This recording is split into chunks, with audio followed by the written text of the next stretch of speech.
This is now sound roll number 183, 183 Parallax Pictures, Land and Freedom, Niagara Falls stereo, 15 IPS, CCIR, 24. Anyway, sounds rolling.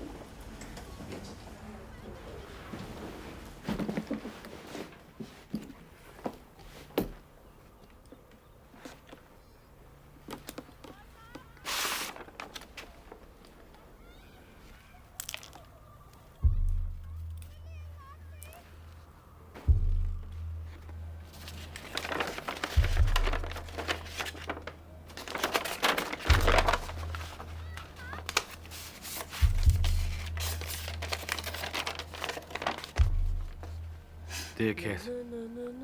Well, I made it. It was a bit dodgy and the sea was rough. Was I glad to get off that ship? Larry, the bloke who smuggled me aboard, he turned up trumps. He got me ashore in one piece at Marseille.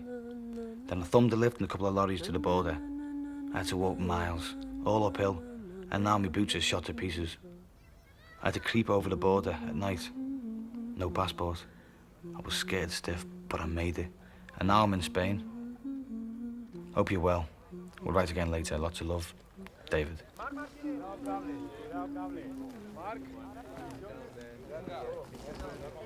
Every film you try and build on the ashes of what you've done before and try and do it better. I think you have to come to each job almost with a blank sheet of paper, not an empty head, but at least a blank sheet of paper, so that the material can dictate its own form and structure and method. Okay, preparados por favor para ensayo. Turn over.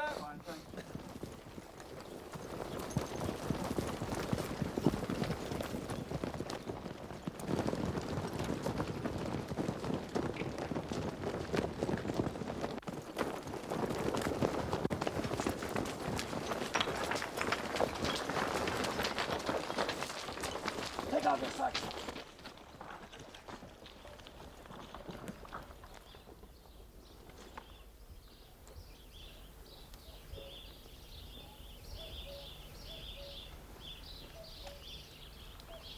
Good, very good. The Spanish Civil War was the last of the great causes. When in July 1936, Franco and his generals, supported by Hitler and Mussolini, attacked the democratically elected Republican governments. For the Spanish people, for the Republican dead in this graveyard, the issue was simple and clear-cut. It was good against evil. It was fascism against democracy. But the Republic was isolated. It was denied arms, chiefly because of an embargo placed on it by Britain and France. And so volunteers, intellectuals, workers came from all over the world. They crossed oceans, they illegally crossed frontiers, they climbed the pyramids to offer their lives in defense of the Republic and to fight fascism. Today, fascism is back on the agenda.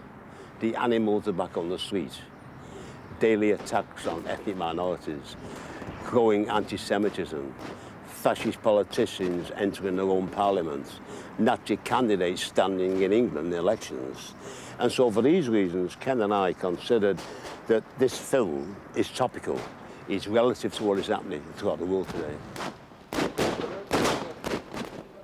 It's about a group of young people who form an international collective. We have German, we have Italian, we have French, we have American, we have British. We have a young lad from Liverpool, David, in his 20s. And he's fairly naive. He's got a very simplistic view, the good guys and the bad guys. He formed a relationship with a Spanish girl called Blanca. And some of the experience he collides with makes you begin to question.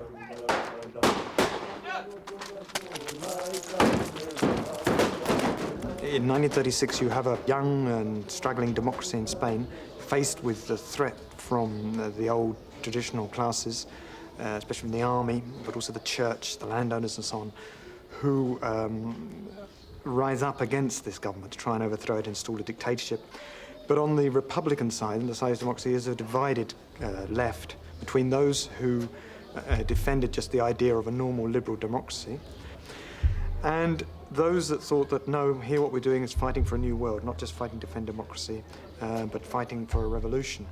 And this was a case of the anarchists, the CNT, and of a small party, the POUM, which is at the centre of Ken's film.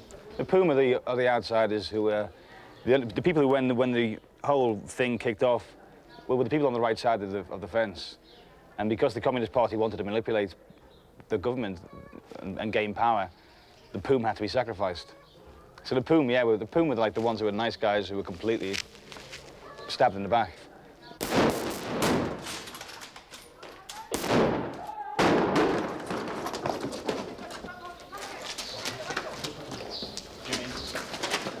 I think it's the most important story of the 20th century, really, how there's been this great force that could have changed things, could have changed the world, and it's always been misled and sidetracked and obscured and obfuscated and led up a cul-de-sac. And the Spanish experience shows it very clearly, crystallises it.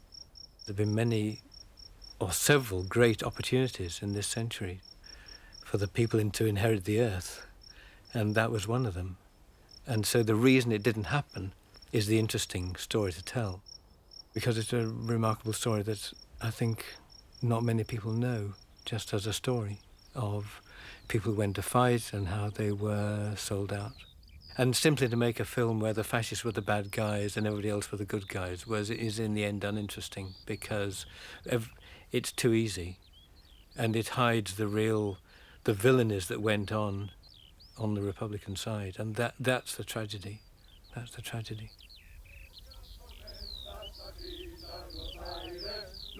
Dear Kit, well, I'm a soldier now with the POUM militia. There's all sorts here, people from all over the place, women too. Tell Frank that as soon as the party gets organised, I'll jump in with them. It's the same difference anyway, as long as we're fighting fascism. No messing, kid.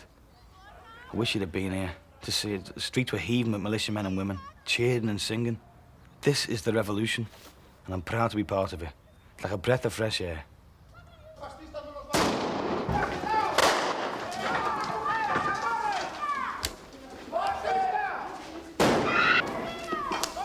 Dave, touch the carpet.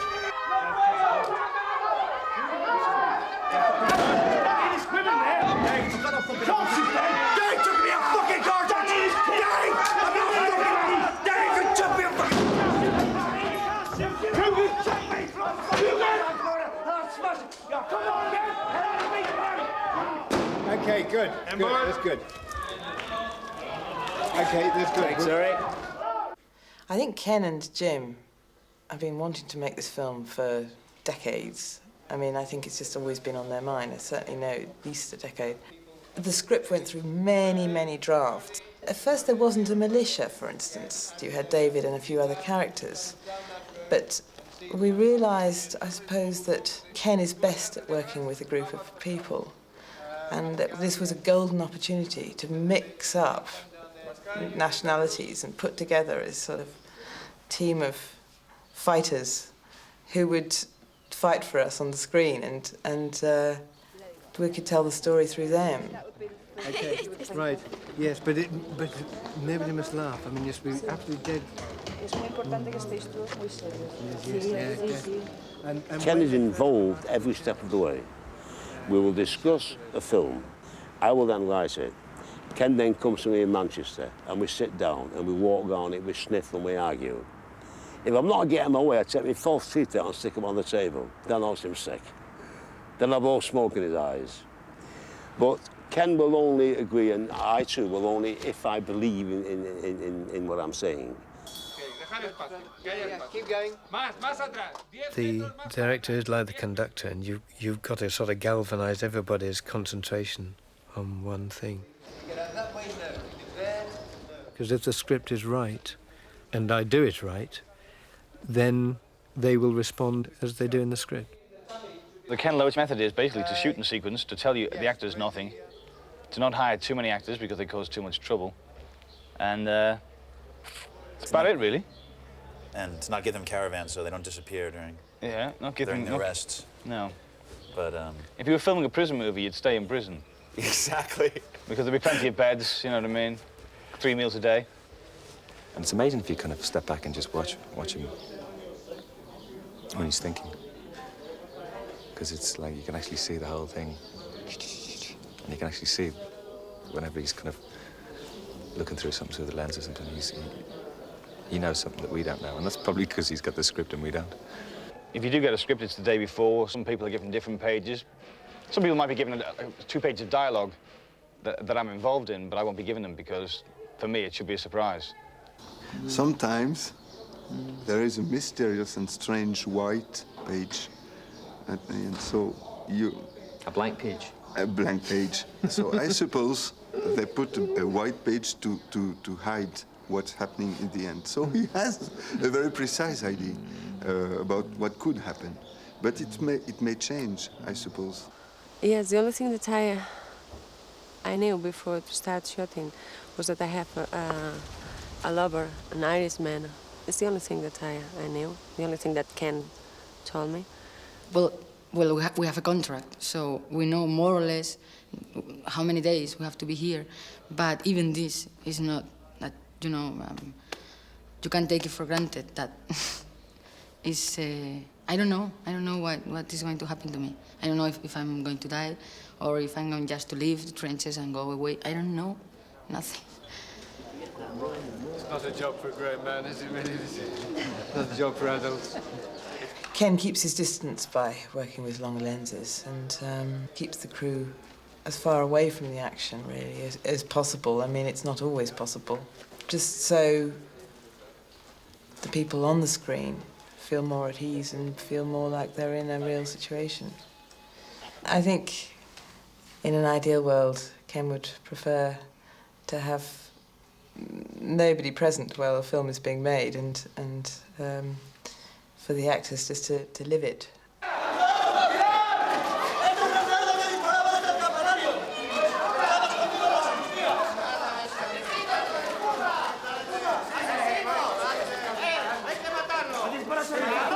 No es verdad. ¡Hay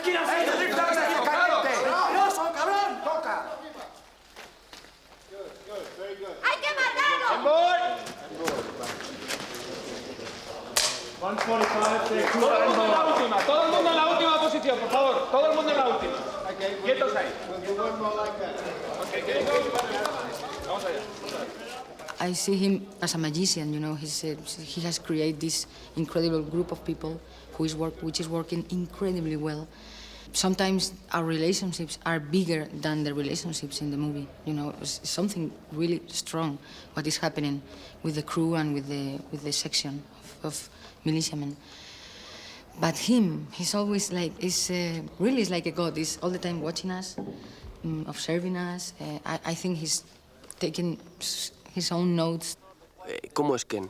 Para mí Ken es básico, importantísimo que afortunadamente haya gente como él, sobre todo en los medios de comunicación, que ahí está, enfrente de la tele, el cine, con películas así, que tenga los huevos, ¿no?, de hacer esto, porque aquí en España nadie le apoyaría. Muy poca gente, muy poca gente. I mean, when you see that the guy cares so much, I mean, he works more than anybody else. I mean, we're putting in 14-hour days, he's putting in a 20-hour day. You know, so when you see somebody eating the same shit you are, and he's doing it for something that he really believes in, it makes it easy to go the extra mile. We had a big battle in Mirambel, so we all knew that someone was going to die because it's a battle and there are shoots and grenades and everything. And everybody was so frightened because nobody wanted to die, because to die means leave the movie. But no one was saying, I don't want to leave the movie. Everybody was saying, and I don't want to die. With truth, you know, it was so tender, see people saying, I don't want to die. I'm afraid I'm going to die. It's incredible, you know. Turn over. Don't forget it. Me gustaría verte allí con esto, no te jodas. Uy, el sábado jugamos contra el Perro. Yo no puedo jugar. Es que no puedo. Es que es muy fuerte.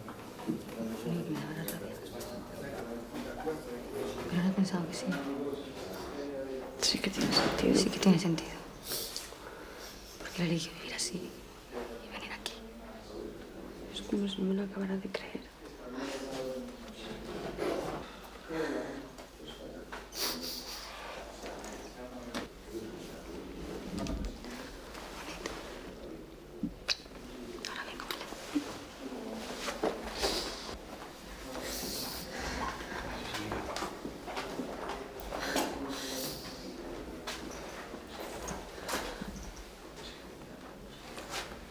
Blanca, I want you to know how sorry I am for what happened.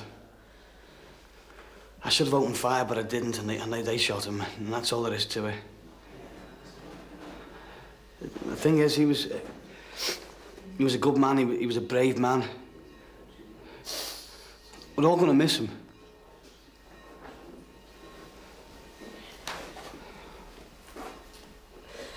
I know.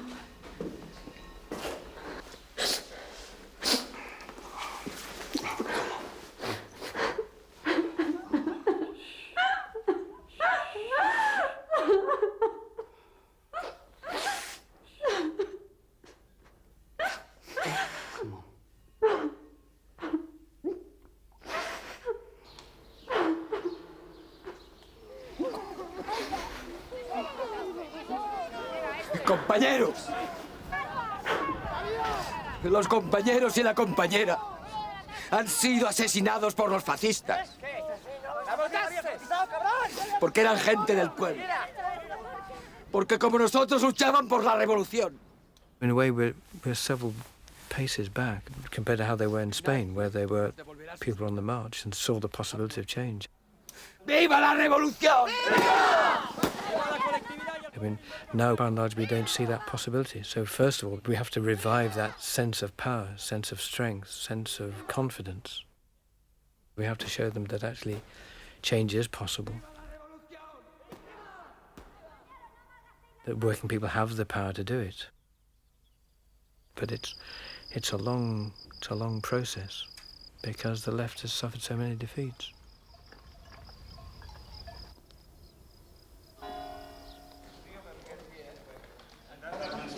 The established political parties are saying it has to be the market. The market is the only mechanism that can be progressive, and to that extent history has stopped. And to reassert other ideas that in fact the market will always lead to mass unemployment, will always lead to poverty, will always lead to exploitation, will always lead to war, and that the values of collective strength as a way of providing for our needs and generating a more tolerant, less abrasive place to live in. Reasserting that is a very tough job today. While we're taking the shots, in order to make a good picture, we may have to just come in and move something an inch to the left or an inch to the right. Ken is an exception. Most directors win a few prizes and then scurry off to the States. And it seems that their idealism goes with them, it dies. But he's retained his kind of radical vision. There's a great passionate concern. He's not like some visiting anthropologist. He goes there with a very deep concern with what's happening. He identifies, he allies himself with his people, and this comes out in his movies. Okay, so now we can go to the position where you're into the room for the first time and looking at the pictures and the books and the richness of the room.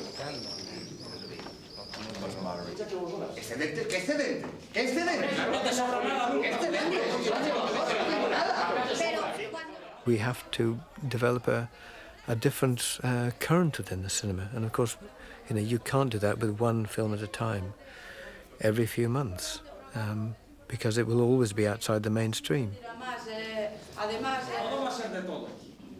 I mean, it's still a question of telling a good story, a story that you feel in your bones is really accessible, and it's not difficult, and it's fun, and it's sad, and it's tragic, and it's touching, and it's energizing, and all those things.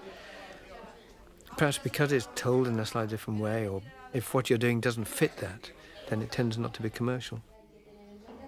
When the market has unified the product so much, it's very difficult to keep a different voice. Methods are only methods, and the only thing that matters is what you get on film, and it's dangerous to make a fetish of how you do something. I mean, in this case, it was very important that people knew what they were fighting for and why they were fighting and where they come from, and that they established relationships within the group. There were the right balance between having some military experience and having very little, and the balance between being idealistic and being pragmatic, and for those tensions to work themselves out in the group. frutas de tu comida. You have to look at a bigger picture than just your town. It's a question of finding people who have some things in common with the characters and some will identify with a point of view, in this case, and with an emotional journey, and live through it. And also experience it with all the possibilities open, because that's how you go through life, isn't it? You don't know what's going to happen next, and you're making judgments all the time about what you think will happen and what you ought to do, and that's what I feel has got to be in the mind of the people in the film. It's not closed off. You don't know what's going to happen. If we disguise our Fighting is not only fascism, it's the same thing that capitalism. It's the same thing. I don't know what you are fighting for, but we are fighting for revolution. Don't insult me. I know what I'm fighting for, and I don't need you to define capitalism or fascism for me, okay? I'm here for the same goddamn idea to fight in this war, okay? But these people cannot collectivize anything if they're dead. It doesn't make sense to hide our political aims. You've got to remember that outside these windows there are 2 million landless peasants. 2 million. From the day they were born, they've had nothing, no hope. But Jimmy, the fascist line is only over the road. What's the point? We collectivise this village, and in 5 days' time, we could all be dead, and this village will be back with the fascists, and those 2 million landless peasants will be dead. I think it's not the right time to fight each other, but together. No, we know the price. All of us know the price of the freedom, and we've lost a lot of friends. The great fear you have, I suppose, as a filmmaker, is that all kinds of extraordinary things will develop, and you don't capture them on the camera, and that was a permanent nightmare in this, because we had a terrific group, and some extraordinary things developed between them, and I was just scared at the end of every day that we hadn't captured it, and I just keep my fingers crossed that we have.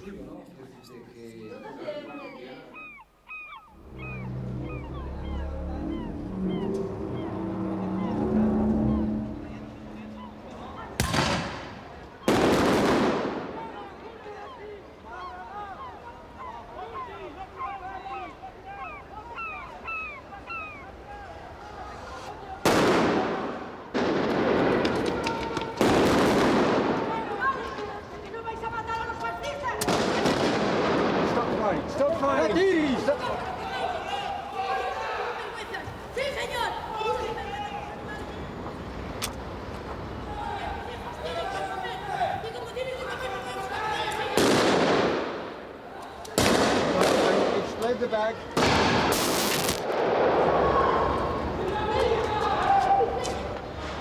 ¡Criminales! ¡Sin vergüenzas! ¡Que sois unos criminales todos! Okay, please have the anarchists up on the roof as soon as they're ready. Okay, that's good, Steve. And just spin the 12 off us for the moment. Thanks. Lock that off. Okay, have we got Ian? Where's Andy? He's on the other route. Well, they've really got to go, Ray, because we're doing this with the ambient light. Julian, where's Ian? Okay. Okay. Okay. Ray, Andy's on the roof over there. Yeah. Right. Yeah. If we don't go now, we lose it. What is actually happening in May 37 is that finally the communists in particular are making a move to finish with the revolution. They try and take over the telephone exchange, which is held by the anarchists. This sparks off a rebellion in Barcelona. The workers rise up against the communist-dominated administration, take over the city. This represents really the end of the revolution. The effect of this fighting is that it's used as an excuse to suppress certain revolutionary organizations, in particular the POUM, the POUM. Their leader is arrested. He dies tortured by Soviet agents near Madrid, and many other leaders are arrested. Yes, I mean, the more we can do now, the better. And none of those lamps need altering.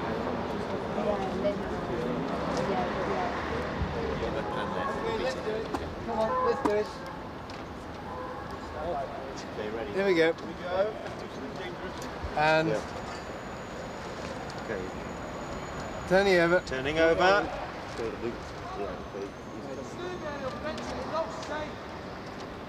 Are you English, mate? Yeah. Where are you from? Manchester. Fucking hell, from Liverpool. What are you doing here? I don't know. Why aren't you over here with us? Why aren't you over there with us? Fuck knows. Good, that's good. That's not bad at all. How was that? Yeah, it's good. Yeah. Barcelona for me was like the thing that kind of changed things, because I understood things for the first time, because I didn't understand anything about the character. And when I got to Barcelona, things just made sense. Okay, well, let's do one more. We may not take it that far, but that's good.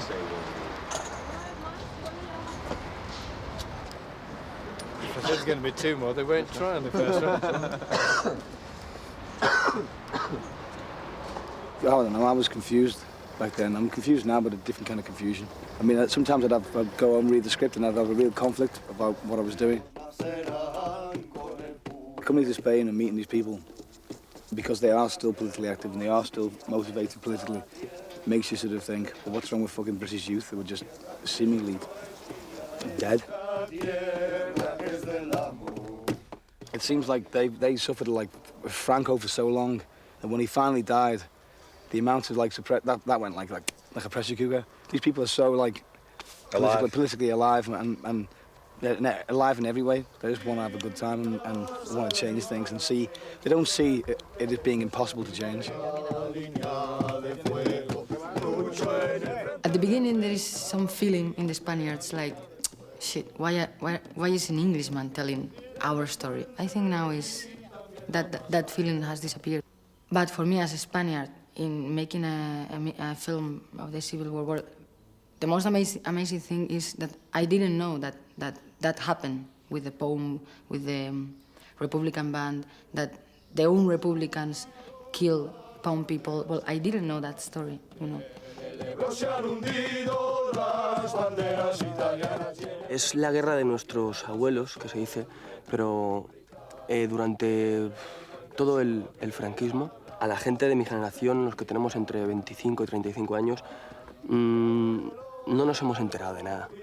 Y nuestros padres, que son los hijos de la guerra, los que nacieron, mi padre tiene 56 años, no tenía mucho miedo. A él le pegaban cuando hablaba catalán. Incluso después de la muerte de Franco y la transición, todo esto la gente no lo tenía muy claro, ¿no? Los moros que trajo Franco en Madrid quieren entrar, mientras queden milicianos los moros no pasarán. Mientras queden milicianos los moros no pasarán. I would think that the eye of the film is the eye of an observant person in the trench. It's like a sympathetic observer or a wry observer rather than a bird's eye view. So in that sense, the people are foreground and the landscape becomes incidental. ¡Viva la República!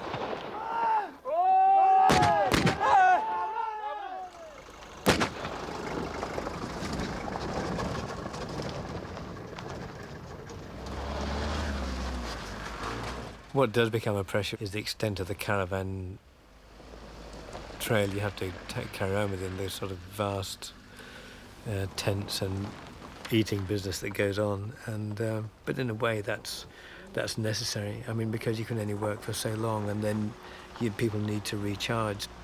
I mean, it's a pressure to keep everybody connected to the project, and that gets more difficult the bigger the unit.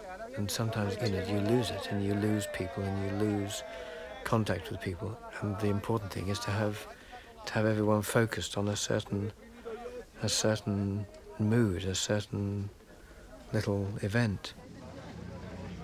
If the actors feel a level of concentration on what they're doing, that's a great cushion for them. If there is no sense of belief around them, they've got to do it all in their head, and that's terribly difficult. I mean, that's why, like having a row of seaside umbrellas along is just not fair on the people who have got to do a scene where they've got to put their lives on the line.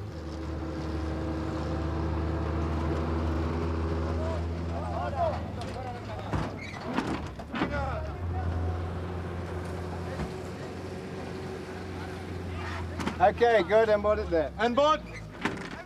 Yeah, that was 342, take 2, board on end, A and B cameras running parallel with... Okay, very good. Yeah, with ID 17 on DAT roll number 32. I think we should check the gate. Check the gate! My feeling is we should wrap there, keep our powder dry, and really go for it tomorrow morning. Ken's had so much shit given to him by, the British press, by Britain in general, basically, where no one appreciates his films at all. And he's been going for 30 years because he believes in it, and somehow managed to wangle the money off somebody.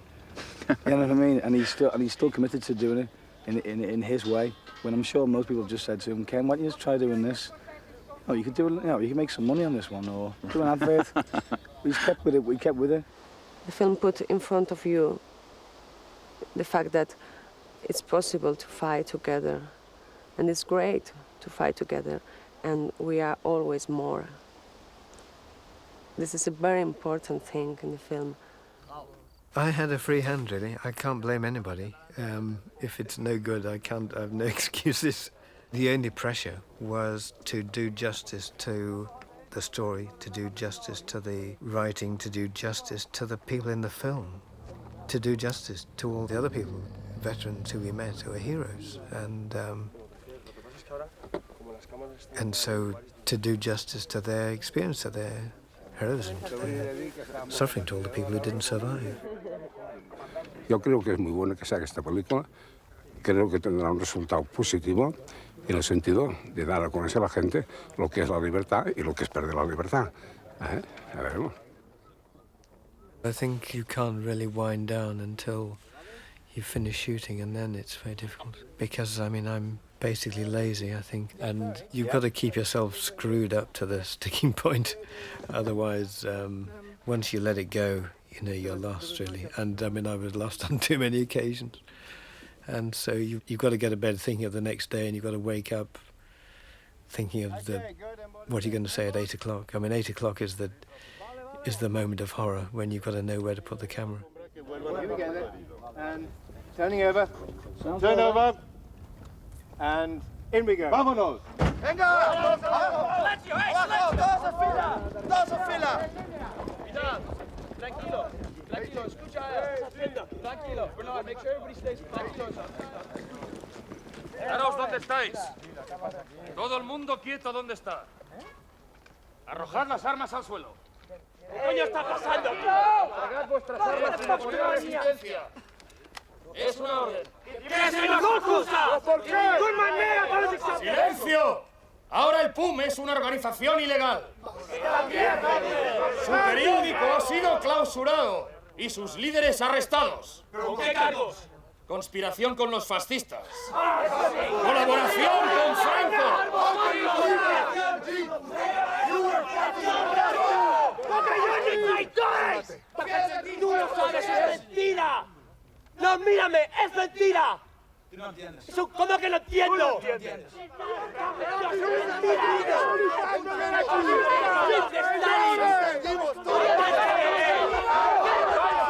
¡Cabales! ¡Cabrones! ¡Pueblo! ¡Cabales! ¡Maricones!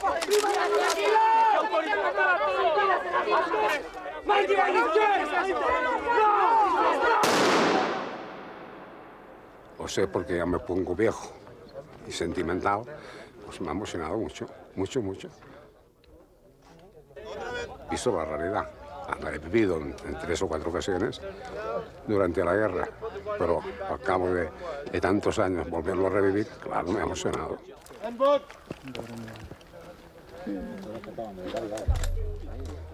Venga, que te ayudo con otra pierna. The process of betrayal really has just been a constant throughout the century. We're kind of in this seemingly unending crisis, which we can't escape from.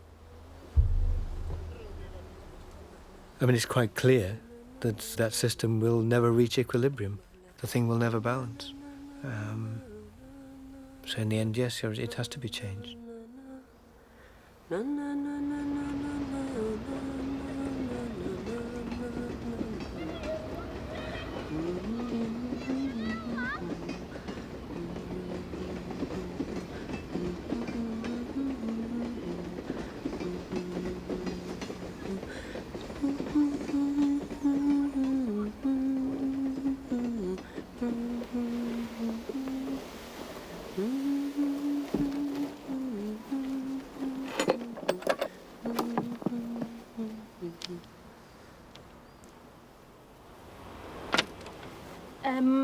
if you'd just like to stay a minute, because I've got something to say. The other day, I found this among my granddad's papers, and I'd just like to read it out. I'm really sad that my granddad didn't live to see, true socialism, because I know he fought for it, but at least he warmed his hands in the fire. So this is a poem by William Morris. Join in the battle, wherein no man can fail, for whoso fadeth and dieth, yet his deed shall still prevail. Well, I think when you have an experience like we had doing it, and you tap the commitment and the memory of commitment of people, and you actually see, even if it's only a comparative handful of people, really make a commitment to the politics of the people they were playing, which were revolutionary politics. I mean, you do realise there is a world to be won there. There is an energy, there's an enthusiasm, there's an idealism, there's a belief in change, which is to be gained. And working with these people makes you realise that change is possible. I don't know how far off it is, but that experience has to make you an optimist in the long term. I've never actually met Ken. I believe I've seen him around. Someone says I've seen him. He's the guy that always says, one more time. Oh, is that him? That's him. I thought he was the assistant. His innocence is lethal. He's got a steel spine up his back. He knows what he wants, and he gets it. Yeah. I think it'll be great. Yeah, Got nothing to do with us, though. Right. Nothing to do with us whatsoever. Entirely to do with somebody else.